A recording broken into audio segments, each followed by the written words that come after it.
Hello बच्चों, welcome to Sunil academy. और आज मैं लेके आ गया हूं आप लोगों के लिए चैप्टर 1 की एक और इम्पोर्टेंट क्वेश्चन जो एग्जाम में एक बार पूछा भी गया था। बड़ा इजी सा क्वेश्चन था, घबराने वाली कोई बात नहीं। तो चलिए बेटा क्वेश्चन देखें। R1 R2 इक्विवेलेंस रिलेशन है और पूछा गया कि R1 इंटरसेक्शन R2 ये भी इक्विवेलेंस है। तो सबसे पहले बेटा रिफ्लेक्सिव प्रूफ करना है, वो देखते हैं।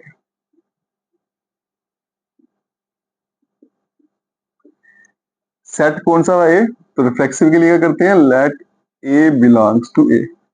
सेट से एक नंबर उठा लेते हैं और क्या बता देते हैं कि इस नंबर का पेयर जो है वो R1 इंटरसेक्शन R2 में है। अब देखो बेटा, ए बिलोंग्स टू ए, तो ए कॉमा ए ये R1 में भी होगा और ए कॉमा ए R2 में भी होगा। अब आप बोलोगे सर आपको कैसे पता? यहाँ देखो बेटा, R1 और R2 दोनों क्या है? Equivalence relation. इसका मतलब ये रिफ्लेक्सिव भी है, सिमेट्रिक भी और ट्रांजिटिव भी है। अगर कोई नंबर ए में है तो उसका पेयर R1 में भी है और R2 में भी है। फिर देखो बेटा, इसका मतलब ए जो है वो R1 इंटरसेक्शन R2 में भी होगा, क्योंकि इंटरसेक्शन में कौन से एलिमेंट्स होते हैं जो कॉमन होते हैं। अब ये इसमें भी है, इसमें भी है, तो फिर R1 इंटरसेक्शन R2 में क्या होगा? ए भी होगा, पेयर भी होगा इसका। तो देखो बेटा, ए किस में लिया था? सेट ए में, उसका पेयर इनकी इंटरसेक्शन मिल गया। तो देयरफॉर मेरा जो R1 इंटरसेक्शन R2 है इज रिफ्लेक्सिव। ए काम आपका खत्म। फिर आ जाइए सिमेट्रिक पे। सिमेट्री कैसे करते हैं? Let A B belongs to R1 intersection R2। Symmetry के लिए क्या करना होता है बेटा? जिसको भी सिमेट्रिक बताना है उसमें एक पेयर जो है वो लेट करना है और फिर क्या बताना है कि उसका जो उल्टा है, मतलब बी है, वो भी उसके अंदर है, वो हमें प्रूफ करना है।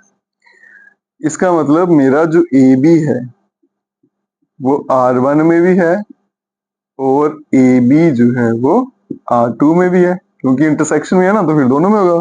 अब ये तो ठहरा आपका इक्विवेलेंस रिलेशन, ये भी इक्विवेलेंस रिलेशन।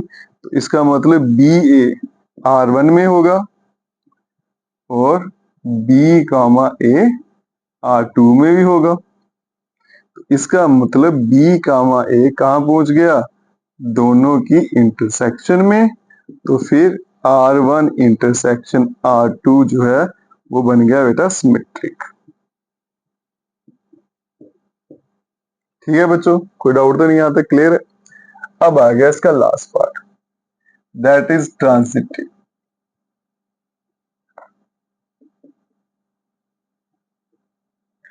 ट्रांजिटिव के लिए बेटा दो पेयर लेट किए जाते हैं, ए बी और B C belongs to R1 intersection R2।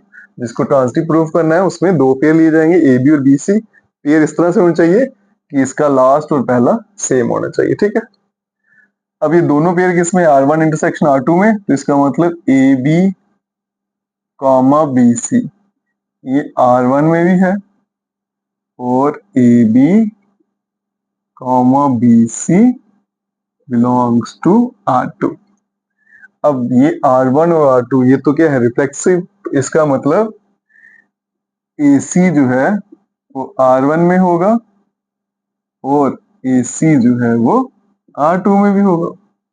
इसका मतलब AC कहाँ चला जाएगा?